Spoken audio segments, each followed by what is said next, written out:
Hey, welcome everybody to BSides Delaware. Yay! Thank you for spending your morning with me, at least the next hour. My name is Micah Hoffman, and I am here to entertain and amaze you, or to talk about the information security community, or do a little bit of both. First off, I want to talk about this. It's 2016. We have really cool things in 2016, right? We've got hoverboards. Yeah, they don't actually hover, but we have them. We have self-driving cars. Cool, gonna change the future. And you know what? If you're ever making dinner or something like that, and you hurt a grape, we have robots that will fix grapes and suture them back up. Because it's 2016. We have all these cool things. In the information security industry, at least in my area, we have a negative unemployment rate. That means there's more jobs than there are qualified people. That's a great position to be in if you possess the skills that people are looking for. So if there are more Infosec jobs than people, what are the qualities that people are looking for, or that recruiters are looking for to get you in the door? What do you think recruiters are looking for? Just shout it out. Experience. Excellent. What else are recruiters looking for to get that new Infosec job? What? Somebody said it? Yes? Go with learn shit fast. Learn shit fast. I like the way you think. And so one of the things is, I've been in the Infosec industry for a long time, for well over a decade, we'll leave it at that. And as a more senior person in my job, many times I get people that are just breaking into security, coming and talking to me and say, hey, listen, I'm in this field now, I want to break into security. And so I find myself being a mentor to these junior people and telling them things. And invariably, one of the questions that they'll ask me is, well, Micah, how do you Infosec? What do you do within information security that I could also do so that I can get to some of the places that you've been? And my suggestion to them is really not to get to the same places I've been. In Infosec, it really is a choose your own adventure. And there's no right path. It's whatever makes you happy. But I will tell you this, that there's a distinct difference between the Infosec industry and the Infosec community. The community is what we have here. This is, people spending their Fridays getting their learning on, breaking stuff, building stuff, communicating. Industry, I would venture to say, is a lot more industrial. It's a lot more sterile in many places. So if you've been in the industry for a while, you'll understand that as far as the amount of information that there is in information security, it's a mile wide. And it really is not an inch deep, as some tests will tell you. It's an amazing amount of information. And it can be truly overwhelming to those just getting started. Well, do I start as a forensics person or a policy person or programmer? I don't know. So within this talk, I'm going to give you 13 different tips. I tried to make it 14 or 12, but I had to have 13 for some reason. Different tips to join the information security community, because I'll tell you this, since I did this many years ago, my work has been better, my connections to the community have been better, and ultimately I've gotten a whole bunch of new friends. So here's my tips. Number one, somebody said it, get experience. Thank you, sir. It's almost like I asked you to say that. Get experience, and this is one of those double-edged swords, right? Hey, I'm a newbie, I'm going to break in. What do I need to break in? You need experience. Hey, I'm a newbie, I want to break. No. So there are places that you can go to get experience, right? In Infosec, we have kind of a pyramidal, pointed type of approach here. In my opinion, we have a whole bunch of computer experience, whether it's, hey, I'm really good with modding my phone, or I love hacking websites, or I love just learning about crypto. There's a lot of this base experience that if you have or you get, it will help you when you reach that, hey, now I want to break into Infosec. That's kind of where I came from. The trick is that once you do get into Infosec, you realize there's a whole new pyramid way above you with forensics and policy and all these other areas. So as long as you're still always learning, you're going to realize that there's a lot more to learn. Myself, I started out learning on these things. Yeah, I see some of you in the audience nodding your head and smiling. I remember that Atari 2600. Woo! Got me some Pitfall. And Apple, and then, you know what? I started playing some computer games. I did. And I got my MCSE. Anybody MCSE out there? Yes, sir. You and I got something going on. So NT Force to MCSE, I felt powerful. I not only could use the computers, but I understood a little bit how they worked, how they talked to each other. That's that base level experience, just understanding how things work. And that was pretty powerful to me. Then one day my boss said, hey, Micah, I know that you're an administrator for our Windows systems, and that's cool and all. We have about 30 Unix systems. You know what Unix is? I was like, And they said, okay, that's cool. You can learn. You're a fast learner. We want you to be a sysadmin there because their sysadmin just quit. So I go up there. I'm like, all right, well, I got my Yahoo on, because back then we used Yahoo instead of Google. So I got my Yahoo on. I'm like, all right, how do I admin a Unix box? I was like, I saw all these people suggesting RM minus RF star as admin, as root. So I learned how to rebuild servers. I also started getting online a little bit. Anybody get online? Yeah, I see some nods. Yeah, these are not just coasters for those of you that are too young to remember them. I always liked how the higher the version you got, the more minutes you got. Hours free, yes. But yeah, talking to other people. This was an amazing part of our experience. You could connect to the internet and get stuff for free, which was great. Expanding horizons. The next thing I want to talk to you about is taking control of your self-learning. Okay? And I say self-learning because a lot of people, if you're coming from an academic environment, you'll expect that learning comes to you, right? Oh, my boss will sign me up for that. Oh, my curriculum will allow me to learn these things, or will teach me how to program or how to Infosec. To some degree, that may be the case. But I'll tell you this, that class that your boss wants you to go to may not be what you want to do in Infosec. And there's a lot of resources out there in the world now. There's this thing called YouTube. Anybody? Yeah, okay. CTFs. How many people are doing CTF downstairs? How many people have heard that there is a CTF downstairs? Okay, some hands go up, good. Good. But you're choosing not to do it, and that's your option. And that brings up a great point. Is that the things I've talked about here, you don't have to do all of them to feel better connected to the environment, better connected to the community, but choose one, choose two, participate. Your experience will be a lot richer. The other thing that you can do is read wikis and blogs and forums. The neat things about what is being published to the internet is that there's so many niche areas. Hey, I have this one vulnerability, or, ooh, I want to research this one thing, or I wonder if that. If you think it, it's already on the internet. And there's probably a video about it, which is maybe not safe at work. So as far as self-learning, take control over your education. Take control over what you're learning. Some of you already do this. You go to work, you work 9 to 5, or you work 9 to 9, or whatever it is. And then you go home and you continue your learning. Let me go ahead and code up that thing for myself to understand what's going on. Do that. You'll feel much more connected. I myself chose to go the route of SANS. I took a SANS class, a SANS Institute class. I was thought, this is cool. This is a company that will give me learning. They will force feed me, literally. It's like drinking from anybody taking a SANS class? Yeah, it's like drinking from a fire hose, right? I mean, they just pour information into you, and the people are so nice. And afterwards, your brain is kind of overflowing, and I was like, I could do some of these things back on my home network. So I was a sysadmin, and I went to one of these SANS classes, and I learned how to do stuff. I learned how to use certain tools. And I went back to my environment, I'm like, hey, boss, I bet I could hack into our super secret system that we've got going on here.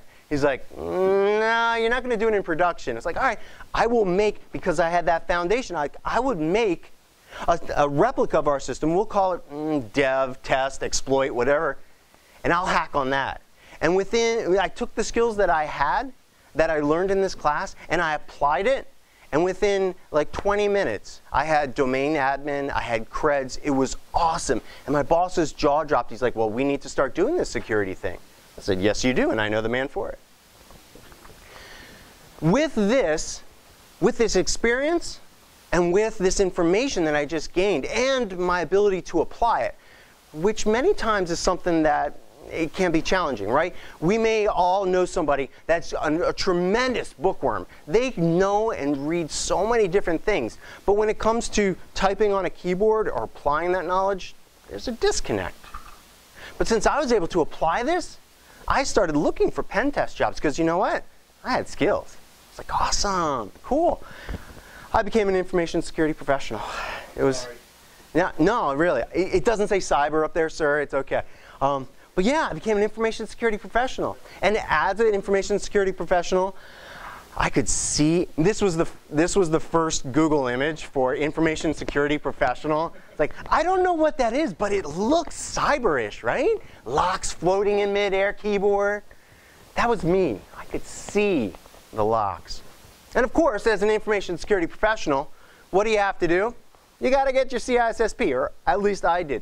And I got that, and I was so happy. I was like, yeah, got my CISSP. Now, how the heck do I apply this stuff? I wasn't around any 10-foot tall chain link fences to protect any top secret information. I didn't have to Bell LaPadula anything, but I knew of this information. I knew it was out there. So my boss, he said, hey, Micah, you're getting pretty infosec-y there. I hear there's this black hat thing out in Las Vegas. You ever been to Vegas? No. Like, would you like to go to Black Hat? I'm like, yeah, free trip to Vegas? Sure. So that's me in 2006 in Caesar's Palace. It was awesome. And I got some learning on and all. I found out I had skills. I found out I had mad skills. Because you know what happens? You go to one of these conferences, there's vendors there. And the vendors give you stuff. I had a skill for getting things for free. It was awesome. It was great. I actually got so much stuff that I had to buy another suitcase. So if you're in the industry, plan ahead. Bring 2 suitcases to all security events. So I'm out there at Black Hat, and I'm learning stuff. Black Hat's more of a corporate conference, I think we'd agree. And my boss said, hey, are you up for staying there a little bit longer? Like, yeah, I can stay in Vegas longer. That's cool. He said, well, there's this thing called DEF CON. Would you want to go to that? I'm like, sure, I'm out here. Why not? It's only like $100 I could do that. Cool. So I went online, and I'm looking up. I'm like, DEF CON, where is it? What's up? And I saw that there were hackers there. I saw that there were hackers. Now, I'm an information security professional. I got a CISSP. I can't be around hackers. These are people with mohawks. If you remember my picture, I got no hair. How am I going to fit in? I'm not a hacker. I got no ski mask. I got no gloves. What am I supposed to do? So I panicked a little bit. I was like, all right, deep breaths. I can do this. I was a little sad.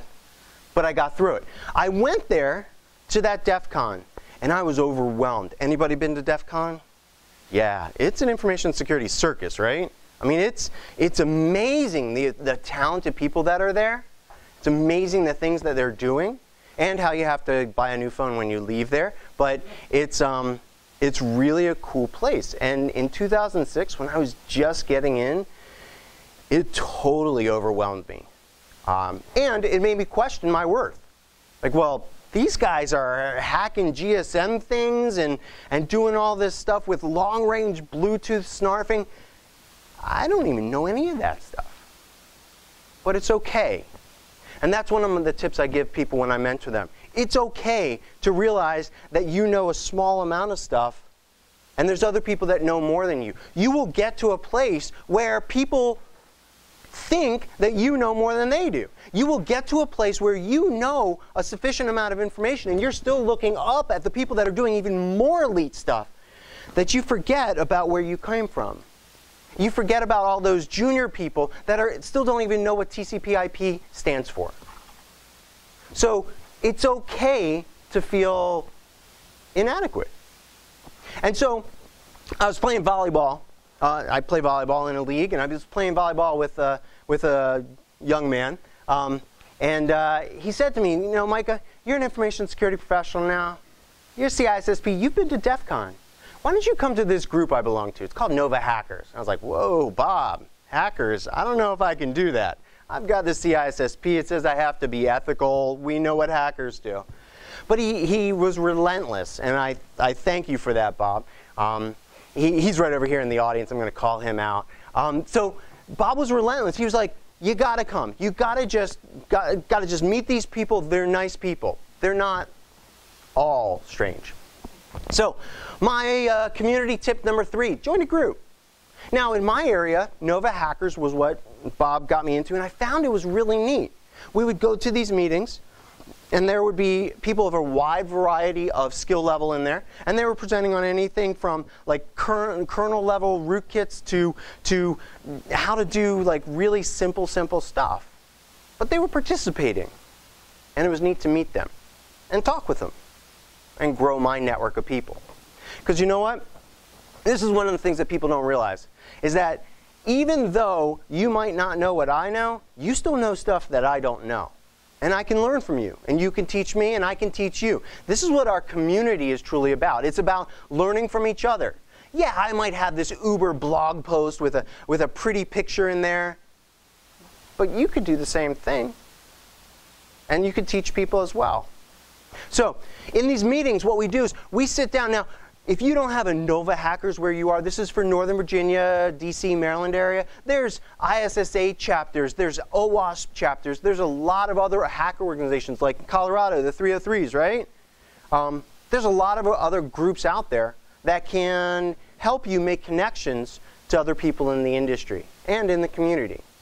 So some of the talks that we've actually done, you know, there's people that are exploiting like kernel level stuff I don't get. There's people that were talking about programming and how to start out programming and all. Even how to programming languages that I don't even think exist. Google's. There are also people that help you do whatever this guy's doing to that computer, which just does not look right. I love the images on the computer. Anybody seen that soldering iron picture where the lady's like grabbing the hot end of the soldering iron? She's like, man. So there's a lot of people out there. And so as you start to make these connections, set some goals for yourself. You know, where do you want to be? Do you want to learn a language? Okay. Do you want to just attend more conferences? Okay. Do you want to speak somewhere? There's lots of opportunities to speak. Or just to learn and share your information. Set some goals for yourself, because as Yogi Berra said, if you don't know where you're going, you don't know when you get there.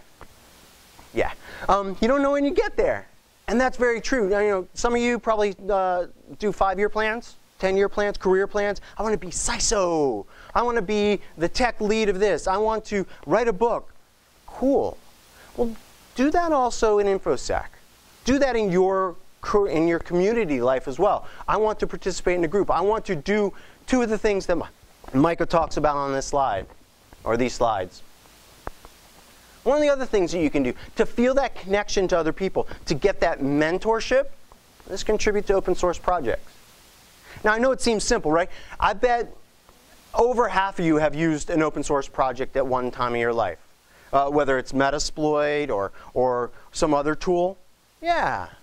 These things are easy. I learned Python, and I started coding very, very poorly, but I started coding in a ReconNG framework. And I started writing these modules because it was about scraping information off of websites and then writing a module to do that more efficiently and put it within this framework. It was pretty cool. And it mixed my work life with what my information security community life was becoming. So I had motivation, I had knowledge, and I could do these things and learn new skills, which was good for me. So this was fun. And it was neat. The owner of the project, Tim Tomes, Landmaster 53, great guy down in South Carolina. I remember my first module submission, I'm like, hey, I just get something to you. I think I get pushed it to you or get pulled this to you. And he's like, yeah, you did that right, Mike. I'm like, all right, cool. You know, put it in the framework, buddy. I did it. It works. He said, yeah, this kind of sucks. Let's see if we can make this a little better. And I give Tim a lot of credit, because what he did is, instead of fixing my code, he taught me how to fix the code. He taught me how to make it better. And you'll find over and over and over again, people are willing to help you learn and grow if you try. I find this to be that response from many of the people that I mentor. Hey, I don't program. I don't script. I'm not to that place in my university experience. I haven't been required to. What do I do? Well, okay. If you want to contribute to an open source project, there are many projects out there that if you can Notepad or Notepad++ or Sublime or TextPad or something like that, you can contribute. These things right here, whether it's my offensive interview, sorry that it's so wide, but if my offensive interview project up there, that project is about open sourcing questions that people can use to find out your level of technical ability that a candidate has when they come to interview. So there's some knowledge-based questions, there's some technical questions, and you ask the candidate this. Now, if it's out there, people will just read that, and then they'll figure out the answers, and then those questions won't be good anymore. Yeah, absolutely. But you'll also have somebody that you know does their homework, does research on their own, and is a qual and wants to learn. So that's okay if somebody goes in and does that. But I'm always looking for people to contribute. Send your questions in, contribute. FuzzDB, this is just a list of words, a list of places and directories for websites. This is not hard to add stuff to. Here, Justin Nordine does something with the OSINT framework. If you go to osintframework.com, there's an amazing open source project that what it does is it organizes and categorizes open source intelligence gathering tools. Okay, we call them stalking tools, but in information security, they're open source intelligence gathering tools. But all it is you go out and you find a site that you can look up somebody's phone number on. You go to the project, you download it, you say, I could get somebody's phone number here, and you put the information in, and you've contributed. You've made it so somebody else can do things faster, better, and more efficiently. And that's contributing, that's giving back. Next thing is participate at conferences. Now, when I was an information security professional, I went to DEF CON, I went to Black Hat, and aside from scraping all of the swag from all the different vendors and sticking it in my luggage, I didn't participate at all. I went to the talks. I didn't do anything that was, I went to the talks. I didn't do the lock picking because lock picking, isn't that illegal? Isn't that, against the law? It isn't. But back then I was thinking these things like these are bad things. I didn't CTF because, oh my God, putting my laptop on that hostile network, won't they attack me? Sometimes, yes, sometimes no. But you know what? Here, I don't know if Tool's down here. Who's doing lockpicking? It's not Tool, right? It's somebody else. So the Open Association, the Open Organization of Lockpickers, tool.us. Some firewalls will block this. If you're in a corporate environment, they call this a hacking site, and you'll get put on a watch list. But tool.us has a PowerPoint presentation on how to lockpick. If you've ever been to one of the Infosec conferences and they have that PowerPoint with all the animated locks going in and keys and how to pick, that's where you can get it. You can download it. You can teach yourself how to lockpick with a paper clip and a pair of scissors. No, seriously, I did it one time at work. We were doing wireless assessments. And we were looking for rogue wireless access points. And one time we were walking through a building, we're like, wow, it was up in the ceiling, and there was a box in the ceiling with a lock on it, and there were two antennas coming down from it. I'm like, oh, that's probably one of the corporate ones. That's okay. And we called the corporate people to say, hey, this one's misconfigured. They said, well, we don't have anything in that room. It's like, yeah, you do. It's right there. It's in the common box. He's like, no, we don't have that. Really? Okay. So now I was up there, and I was like, I know how to lockpick. I went to a conference once, and I did this, but I had none of my tools on me. I'm like, thinking about MacGyver. I'm like, get me a paper clip, a pair of scissors, and a penknife for some reason. And I'm sitting up there picking the lock in the ceiling, and my buddy's like, you'll never get. And just then, it opened. And there was a Cisco access point. I'm like, that is absolutely our corporate access point. And the guy's like, no, we don't have it in our database. I'm like, well, it's mine now. So you can win fabulous prizes with this. But one of the other things that I decided is one year I've gone to DerbyCon. Anybody DerbyCon over in Louisville? Yeah, great conference. That's a really nice kind of family feeling conference. Nice group of people. And one year I kept going there. And I'd walk into the CTF room. If you walk into a capture the flag room, not the one down here, but like at a conference, if it's a dedicated room, do it on day one, because on day two, you're not going to want to go into that room. It will smell kind of hackerish. So I walked in the room, I'm like, wow, all these people, and I'm looking at people's screens. I'm like, oh, I could probably do that. I could probably do that. I don't want to put my laptop on that network. That's too scary for me. And I wasn't at a place where I could do that. And that's okay. That was where I was at that time. But you know what? The next year, I made a goal. And my goal was to sit down and just do it for a little bit until I stopped getting bored. You know, I was like, I'll plug in. I wiped my box, you know, flashed the BIOS, because you got to be careful about that. Did everything, clean Kali Linux install, and I hopped on the network. And I sat there from Friday at noon until Sunday at noon. And I just hacked all the things. My team came in third that year. It was awesome. And I learned so much because I worked with a bunch of other people, and those people became my friends. And those friends knew more about Windows exploitation than I could ever know. But you know what? I knew a little bit more about web. So when they got to a hard website or something like that, they're like, hey, Micah, can you help me out? And I'm like, yeah, but you got to help me with this, because I don't. And we worked together towards a common goal. And we learned. So my challenge to you is if you want to, go down to the CTF downstairs. Try one of them. Try to lockpick, which you don't have to plug in a computer to do. I get that. But try something downstairs that you haven't done in the past to broaden your horizons. You might find that you've got some skills that you didn't know about. So we did the CTF, and that was cool. My tip number 7 is to publish your information. You know, blogging nowadays is super, super simple. WordPress.com, whatever. You can go there and set up a site in minutes, and it's easy. Now, people say to me, well, hey, I don't have anything to say, or well, the other people have probably already said this. Carnal Ownage, Chris Gates, he said one time, you know, when I blog, blogging is not necessarily for you to read what I've done. I don't care if you find that helpful or not.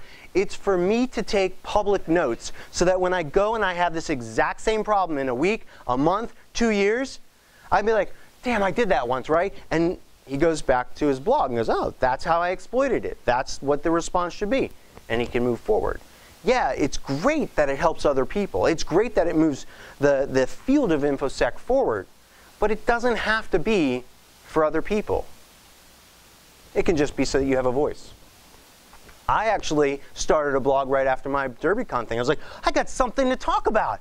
I was a CTF virgin, and I went in there, and my team got 3rd place. And I talked about it. I talked about the feelings of inadequacy when I started out on the network, and I didn't know what the heck to do. And I talked about how not sharing information really hurt us. And it wasn't necessarily technical, but it was things that could help other people. And it was things that made me feel better about my experiences there. Next thing is volunteer. And when I say volunteer, I mean volunteer at places like this. There are lots of these BSides conferences and other conferences that need help. Whether you're helping out at Hackers for Charity booth or you're helping out running the conference. This is a conference that's coming up, BSides DC, later on in this month down in the DC area. And there's constantly these pleas for help us out, contribute, come, we'll give you a free access to the conference. Just we need you to help out register people at the front door, or we need you help with security, or whatever. They're not hard jobs, but you make a difference, and you help other people kind of have a good experience as well. So consider participating, pitching in. Now this is something that's really hard for people. Asking for and taking feedback. If you want to participate in the information security community, you can be one of those people that's really closed off, one of those people that won't take input, isn't open to other ideas. We have those in the industry. We have those on Reddit. But if you want to be successful, being open to other people's ideas, other people's techniques for doing whatever, that's going to be helpful. And you will learn and grow by that conversation if you allow yourself to be. And I say that because I actually gave a talk up at BSides Boston. Loved it. Great place, great town. I went up there and I gave this talk. It's a stalking talk that I give called Running Away from Security. It's on the YouTubes. And it's about finding people on the internet and showing, where they live and other things. It's kind of fun. And afterward, this lady came, raised her hand. I was like, are there any questions? And she raised her hand. And she said, yeah. So why were all of your examples about women? You had 3 examples, and all of them were about women. Why don't you like women, Micah? Like, I love my wife. I have a daughter. I love my mom. I like women. But it got me thinking. I mean, her point was more that she had an agenda. She had a feminist blog, and she was, talking about all of the indignities. If I had 3 men up there as examples, the same question would have come out of her mouth. But I took I took the essence of what she said. That my examples, even though they were easy and they fit, were skewed. And I opened up myself and said, well, could I make one of them about a man? And you know what? I went back home, and my daughter helped me out with that talk. And she and I went scouring the internet for places where men were disclosing too much information, which is a lot of places. And we actually found a better example for my talk than that woman example. So it was good. So taking that feedback and being open to it allowed me to actually make a better presentation. That was pretty cool. And I actually then blogged about that, thanking her for doing that. I think she wrote a blog criticizing my blog about her blog. So I don't know, it's one of these inception things. The next thing is share your knowledge. Now, when I talk to junior people about this, people just breaking into security, I say, share your knowledge. They're like, oh, no. I'm not here. I'm just getting in there. And I say, you know what? There's things that you know that I don't know because I haven't looked into DNSSEC or I haven't tried to figure out how to use IPv6. But you had to do this in class or you had to do something else with object-oriented programming. I don't know. So you, even though you're junior, you have other skills that you can bring to bear to further the conversation and share your knowledge. Now, for me, I set a goal of becoming a SANS instructor. I teach for SANS now, but it took me years to actually work up to that. But that was a goal. That's how I share information. You might not want to do this. Standing in front of groups like this might terrify you, and that's okay. We have other ways that you can contribute, whether it's at work, in a brown bag, or doing an after-hour talk at a college class, or after a college class or something. You can mentor other people.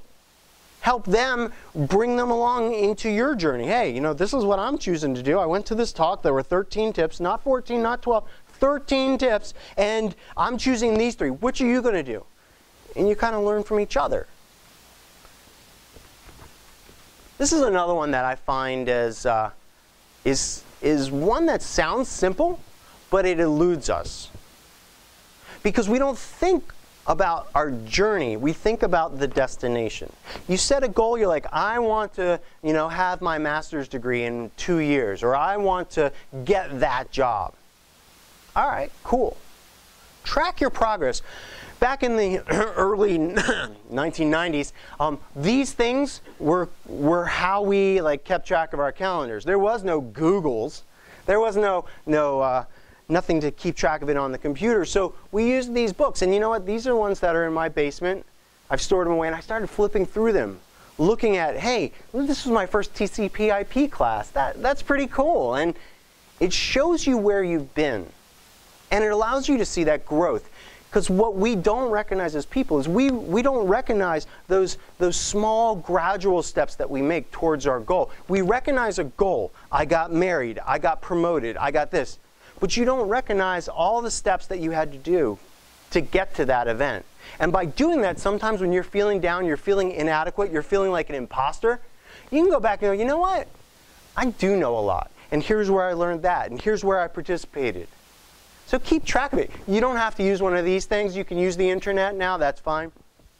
Here's another thing. Here's one of Micah's tips to track your progress. A lot of you have these badges on, right?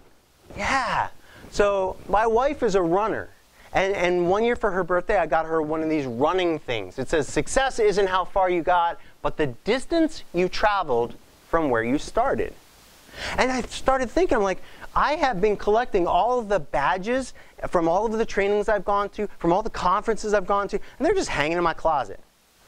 Well, heck, that's a lot of money and a lot of time and a lot of effort that normally people don't see that I've put in to get where I am. And so what I did was I bought one of these things off of the Running on the Wall or Amazon, wherever, and I hung on my stuff and I put it on my wall at work. And when junior people come in, they're like, well, how do I? I'm like, you see that? You try. You attend. You participate. And it helps further the conversation. Also, I can look at this and go, yeah, you know what? I've done a bunch of things, and that makes me feel good on days when, maybe I'm feeling like things aren't going really well. Here's another thing, and I'll tell you this. Social media is bad, all right? But social media is also helpful. In my opinion, we as people make risk-based decisions at a personal level all the time. Do I post this to Facebook? Do I geolocate myself? Do I apply for this job or that job? Do I attend this talk or not? You make these decisions, and then we move on with our lives, just like we do at work, making risk-based decisions. Joining Twitter is a risk-based decision, but I would tell you that joining Twitter is one of those things that has a much bigger reward than a risk. There are people on Twitter, and you know who you are, that don't tweet a bit. They just lurk, they read other things that other people are tweeting, they might retweet things, and that's okay. Twitter's a great way to reach out directly to people to, again, further that conversation. Hey, you know what, BSides Delaware, you guys are having a great time there. I'm wondering if you could do this, or just keeping track of what events are happening here, or hashtag Infosec, or hashtag Pokemon Go. No, don't do that one. But you can reach out to people. If I told you that you could get in contact with anybody that you wanted and spark up a conversation just by finding their handle, would that make you feel powerful? Hey, I'm working on this social engineer toolkit. God, I wish I could get in touch with TrustedSec or Dave Kennedy. He's got Twitter. Hey, Dave, in this thing, and he'll respond. Or Raphael Mudge, or some of these other big names in the industry, they want to help people.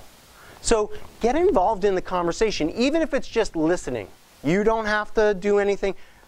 Also on Twitter, this is where we find a lot of things before they hit mainstream media. I don't know if you've seen it.